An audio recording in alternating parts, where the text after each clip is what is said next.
Okay, so I just want to make a quick video just to talk a little bit more about how to begin the process of trying to help your child. And that's just by really observing them and really paying attention to how they learn best, or how you've noticed that they're catching on to information, because there's always something that every child is learning, that they're how they're catching on the information, whether it's while they're watching these videos or looking at things that are in their environment, or if you see them just playing, touching things constantly, or just like different things like that.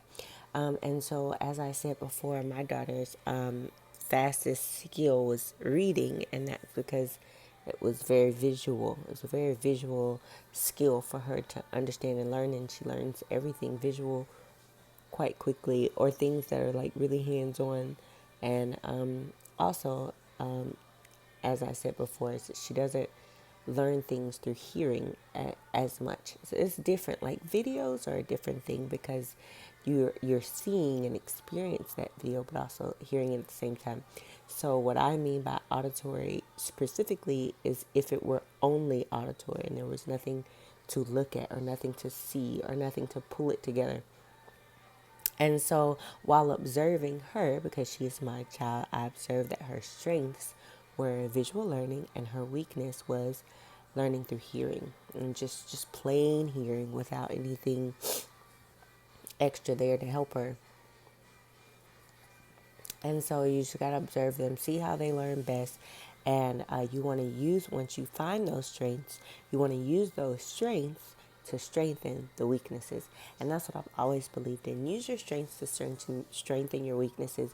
And I believe that's true for everybody. I definitely utilize that for myself a lot. I also think one thing about my daughter that makes it a lot easier for me to understand her perspective is because she reminds me a lot of myself in many ways. I had a lot of complex thinking and a lot of weird things that were going on up there that I thought was normal or typical for everyone, when in actuality I was the only person going through that. I just didn't know everyone else wasn't going through that.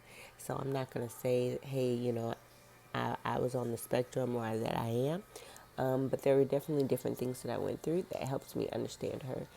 And so, abnormally so, I was able to communicate with her and tend to her needs and desires and all of those things. And she was very happy, even though there were some other areas where she was lacking. Whereas you find some children who are very agitated or angry or frustrated with the fact that they can't communicate something across, or that they can't be understood, whereas my daughter was mostly at peace.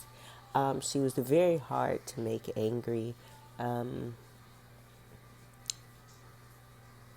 some of it was that she just wasn't aware of different things, but yeah, she was very peaceful type of child. Now I know that she's frustrated quite often because she understands emotions and she understands how to express those emotions. And so I'm helping her in those areas, but we'll talk about those things later. I just want to stick to this really quick so that we can start with those beginner steps. And so just to, I guess, give a little bit more detail about what I did with her. So I noticed that her strength was visual learning. And I wanted her to start speaking, which was her weakness. And so, in order to do that, first we applied sign language, because sign language is very visual language because it's not verbal, So that was one. And then, as I said, she loved letters and she loved numbers. And so I knew that. So we began by putting the letters in order. And so we had the foam letters that stick onto the bathroom. I didn't ever use them in the bathroom, but that's where I got them from. Good Walmart, in the bath aisle, just big old letters. And she likes to put those letters in order on the floor in our play area. And so she would just put them in order, and then I would ask her for different letters, like, where's A, or where's B, or where is P, where is K? And then so she would give me the letter. And then so eventually I began to attach the sound of that letter to them all.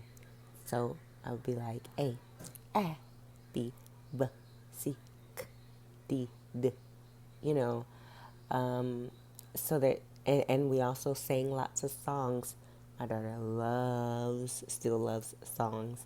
And so everything was a song. Anything I needed to teach her, anything I needed her to understand, always figured out a song that could go with that I could teach her because she loved singing. And so that was one. We had a song. Um, I don't remember the exact song, but it was like,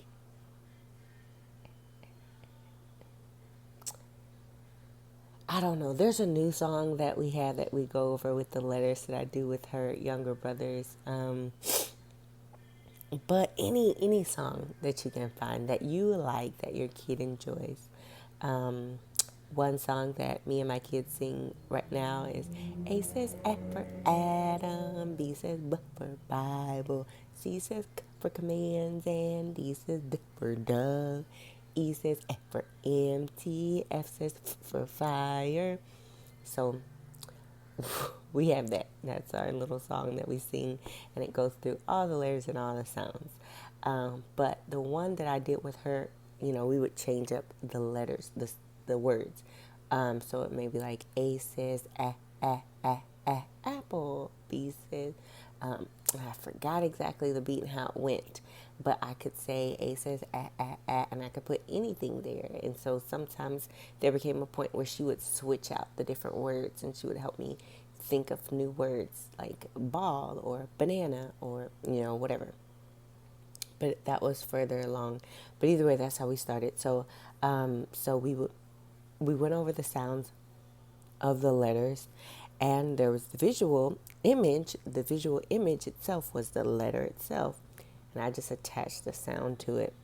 And so every day, a few times a day, that's what we did. And she just loved letters so much. She loved doing that. And she would do it on her own. She would do it with me. She would try to do it with other people.